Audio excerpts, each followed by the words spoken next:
సింహాచలం దేవస్థానంలో చందనోత్సవం సందర్భంగా వేలాదిగా భక్తులు తరలి రావటం, అక్కడ గోడ కూలి 7 భక్తులు మృతి చెందినటువంటి విషయం అందరికీ తెలిసిందే. దీని మీదే పబ్లిక్ ఏమనుకుంటున్నారు అనేటువంటి దానిపై పబ్లిక్ టాక్ తీసుకోవడం జరిగింది. పబ్లిక్ ఏమన్నారనేది ఇప్పుడు చూద్దాం. సార్, సింహాచలం అప్పన్న స్వామి ఆలయ ఘట్టం పైన మీ అభిప్రాయం ఏంటి సార్?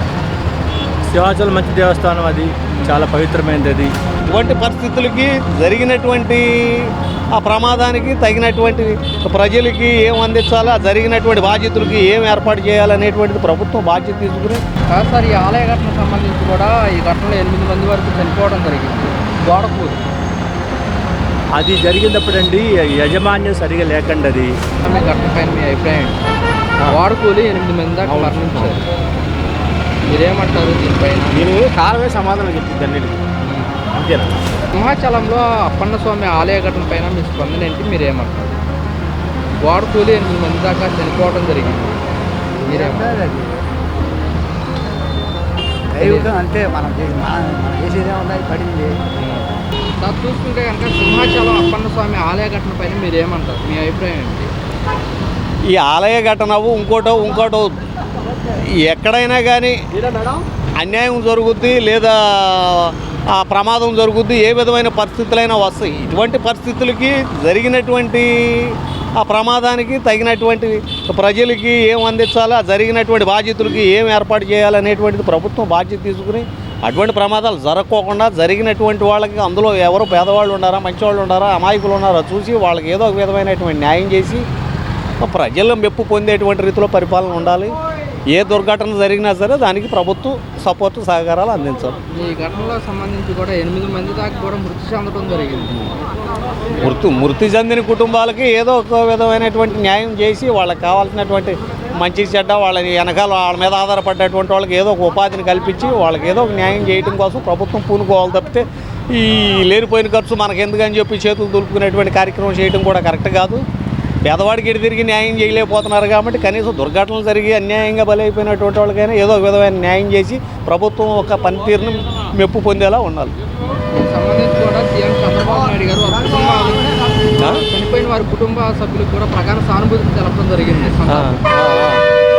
సంతాపం అనేటువంటిది ప్రతి ఒక్క పార్టీలు తెలుపుతూ ఉంటే ప్రతి ఒక్క దేశ నాయకులు తెలుపుతూనే ఉంటారు. కాకపోతే అధికారులు ఉన్నటువంటి ప్రభుత్వం ఎంతో కొంత వాళ్ళకి న్యాయం చేసే రీతిలో పరిపాలన ప్రభుత్వాలు కూడా పూనుకుని ముందుకు రావాలి.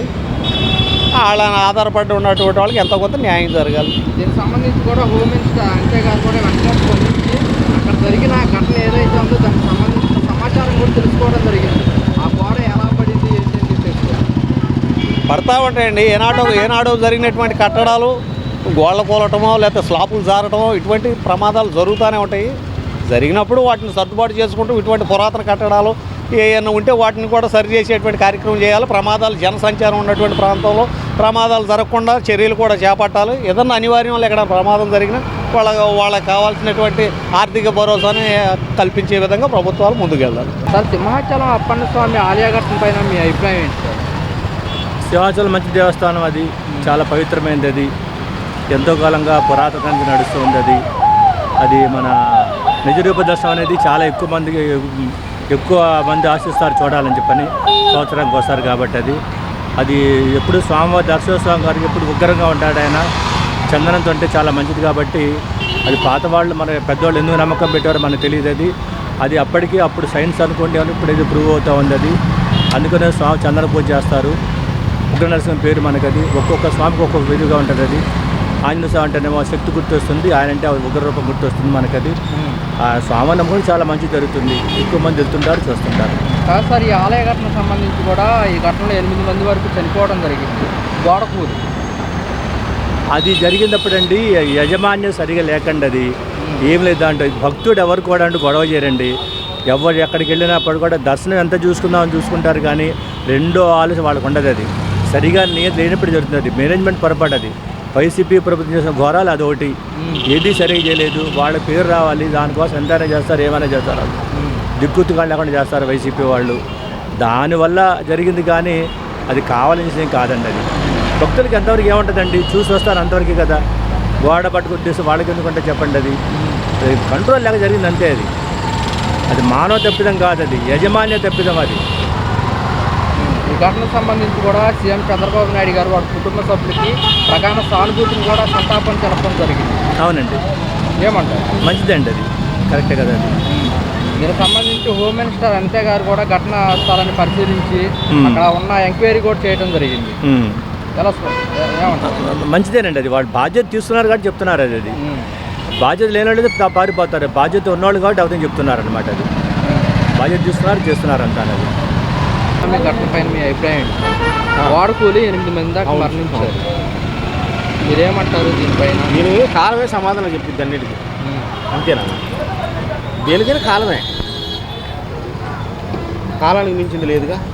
అది నాన్న సార్, దీనికి సంబంధించి కూడా చంద్రబాబు నాయుడు గారు వారి కుటుంబాలకు సంతాపం కూడా చెప్పారు. వాళ్ళు కాదు, ప్రజలందరూ సంతాపం తెలపాలి. వాళ్ళు ఒక్కలే కాదు నాన్న, ప్రజలందరూ సంతాపం తెలపాలి. ఏదైనా ఎలా మెరుగు వెళ్ళొద్దు. గుడికి వెళ్ళినా, చర్చికి వెళ్ళినా, దర్గాలకు వెళ్ళినా, ఎక్కడికి వెళ్ళినా సరే క్రమబద్ధంలో వెళ్ళి ధర్మంగా రండి, తోసుకోకుండా 100 టికెట్లు పెట్టి వెళ్ళకుండా. అది నా అభిప్రాయం. దీనికి సంబంధించి కూడా హోమ్ మినిస్టర్ గారు కూడా వెంటనే స్పందించి అక్కడ జరిగిన అది వాళ్ళ ధర్మం, నాయకుల ధర్మం. అది వాళ్ళు మనందరికీ కమెండింగ్ చేసేవాళ్ళు కాబట్టి వాళ్ళ పని వాళ్ళు చేసుకుంటూ పోతారు. అక్కడ ఎవరున్నా చేయాల్సిందే. మధ్యరేతుల్లో పడుకుంటున్నారు. అయితే మధ్యరేతుల్లో పడటం ఘోరమైన సంఘటన అయితే. అరే చెప్పేది నేను దానికి, అంతే, కాలమే సమాధానం. అంతే. సింహాచలంలో అప్పన్న స్వామి ఆలయ ఘటన పైన మీ స్పందన ఏంటి? మీరేమంటారు? వాడుకూలి 8 మంది దాకా చనిపోవడం జరిగింది, మీరేమంటారు? అది దైవికం అంతే. మనం చేసేదే ఉంది, అది పడింది. ఎందుకు పడింది ఏంటి అనేది దేవుడు జరిగేటప్పుడు పడింది మాట. దీనికి సంబంధించి కూడా చంద్రబాబు నాయుడు గారు వాళ్ళ కుటుంబ సభ్యులకి సంతాపం కూడా తెలపడం జరిగింది, మీరేమంటారు? ఇది సంతాపం జరిగే అది మరి అది ఇంకా అలా జరగకుండా కొంచెం ప్రికాషన్ తీసుకుంటే మంచిదని. అంటే గోడ కొత్తగా నిర్మాణించారు, అయితే కొత్తగా కట్టారు. ఎప్పుడు కట్టారు? ఈ మధ్యన. మరి ఎలా కట్టారు అనేది అది కొంచెం ఆలోచిస్తారు గవర్నమెంట్. ఎలా కట్టారు, అది ఎందుకు అట్లా కట్టారు. దీనికి సంబంధించి హోమ్ మినిస్టర్ అనిత గారు కూడా అక్కడ జరిగిన ఘటనే సమాచారం తెలుసుకోవడం జరిగింది, వెంటనే స్పందించారు. దీని గురించి స్పందించిన గవర్నమెంట్ వెంటనే స్పందించి చేస్తున్నారు. కానీ మరి అది అలా జరిగిందంటే అది దైవకంగా జరిగింది. మరి పాపం వాళ్ళకి చాలా ఇది దైవ నిర్ణయం. మనం చేసేది ఏమి లేదు, మానవులు అది కట్టేది. మరి ఈరోజు జరగడం అనేది ఇది మంచి ఇది కాదు. భక్తులందరూ నైట్ నిద్రలో ఉంటే గోడ కూలిపోవడం ఘోరమైన పెను ప్రమాదం. అవునవును, చాలా కలిసి చాలా ఇది. మరి ఏం చేద్దాం, అది ఎవరైనా చేసేది ఏం లేదు. దాన్ని ఇంకో రకంగా అనుకున్నా ఏం చేద్దాం. ఆయన చంద్రబాబు ఏం చేస్తారు, ఇంకో కట్టేటప్పుడు మరి అది కొంచెం మరి ఎలా కట్టారో ఏంటనేది అది కొంచెం పరిశీలిస్తే మంచిది. హోమ్ మినిస్టర్ అంతే గారు కూడా అది గోడ ఎలా నిర్మించారు ఏంటి దానికి సంబంధించిన సమాచారం మొత్తం తెలుసుకుంటున్నారు. అదే అది తెచ్చుకుని అది సరిగ్గా కట్టారా లేదా అని తెలుసుకుని తీస్తే మంచిది. సింహాచలం అప్పన్న స్వామి ఆలయ ఘటన పైన మీ స్పందన ఏంటి సార్? మీరేమంటారు? సింహాచలం అప్పన్న స్వామిది ఈ మధ్య ఏదో చందనోత్సవం జరుగుతుంది అన్నారు, అంతవరకు అయితే ఐడియా ఉందండి.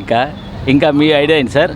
సార్, వాడుకూలు కూడా 8 మంది వరకు చనిపోవడం, అది నాకు ఐడియా లేదు సార్. చందనోత్సవం గురించి ఐడియా ఉంది, ఎందుకంటే నిజ స్వరూప దర్శనం అన్నారు. అది ఇప్పుడు ఈ 2 రోజుల్లో 3 రోజుల్లో ఉంటుంది అక్కడ. ఈ జాతరలాగా తిరునాళ్ళలాగా జరుగుతుంది అన్నారు, అంతవరకు అయితే ఐడియా ఉంది సార్. వాడుకూలు చనిపోవడం అది నాకు ఐడియా లేదు సార్. అమరావతి సంబంధించి కూడా మే 2వ తారీఖు మోడీ గారు రాబోతున్నారు. అమరావతి పునర్నిర్మాణ శంకుస్థాపన పనులకు సంబంధించి ఎలా ఉండబోతుంది సార్? గతంలో కాకుండా ఈసారి చాలా మార్పులు జరుగుతున్నాయి సార్. అసలు గతంలో ఏం జరిగిందో దానికి క్వైట్ ఆపోజిట్ ఈసారి.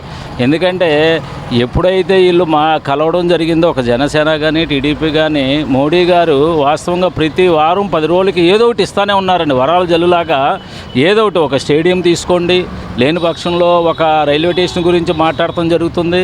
అట్లాగే రేపు ఆయన వస్తున్నారు. క్రితంసారి ఆయన ఏమన్నారంటే, ఏముందో ఆయన వచ్చారు కుండతో వాటర్ ఇచ్చారని అన్నారు.